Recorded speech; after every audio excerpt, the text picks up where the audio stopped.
If you follow this channel, you may have noticed that there's a lot I don't do much of, at least not yet. This channel doesn't have, I think, any Leibniz at all, and there's precious little Aristotle. Well, I'm going to see if I can at least fix the Aristotle situation a little bit with a few videos drawing from Aristotle's own words in the Nicomachean Ethics to clarify the moral methodology employed in that particular book. That is to say, to clarify how Aristotle thinks about right and wrong.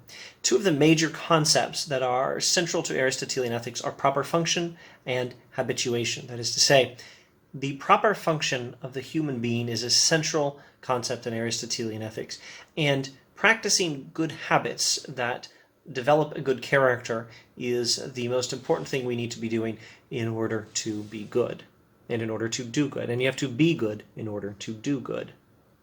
I'm going to be drawing from the Random House publication of the Basic Works of Aristotle, this beautiful volume, and this is the Nicomachean Ethics as translated by W.D.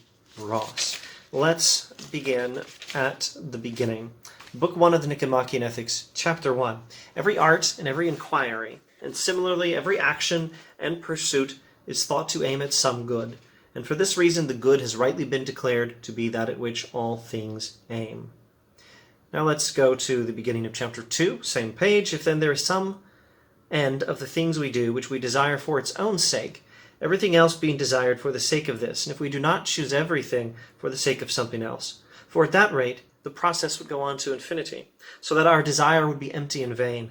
Clearly, this must be the good and the chief good. Everything we human beings do, we do for a reason. We do for a purpose, for a goal, for an end, which we think is a good end.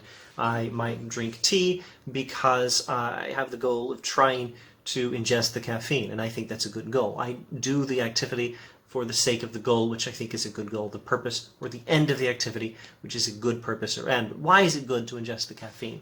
Well, this purpose or goal has its own purpose or goal or end, which is to stay awake, perhaps. And that's something I think is good. But why do I think it's good? Well, probably so that I can do my work. And why do I want to do my work? Well, probably so I can make money. Why do I want to make money? I think that's good, but what's the point? There ought to be a point to making money.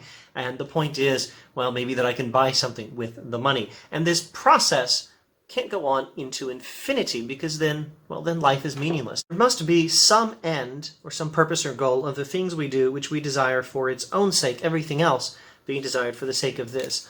Otherwise, all our activities are meaningless, because their meaning would only come from the goal they're trying to accomplish. And all of those goals would be meaningless because their meaning would only come from the goals they were trying to accomplish. And every goal would be meaningless if there was no ultimate goal for the meaning to come from. The process of a purpose giving a meaning to something has to begin somewhere. So there must be some final purpose, which is a purpose in itself. To find out what is the purpose in itself, and to get an understanding of how we might achieve that purpose. And this is the purpose for the human being, because we are talking about human activity that aims for a purpose. To find out the nature of the purpose, the ultimate purpose of human activity, that for the sake of which we do everything else, is the purpose of the Nicomachean Ethics.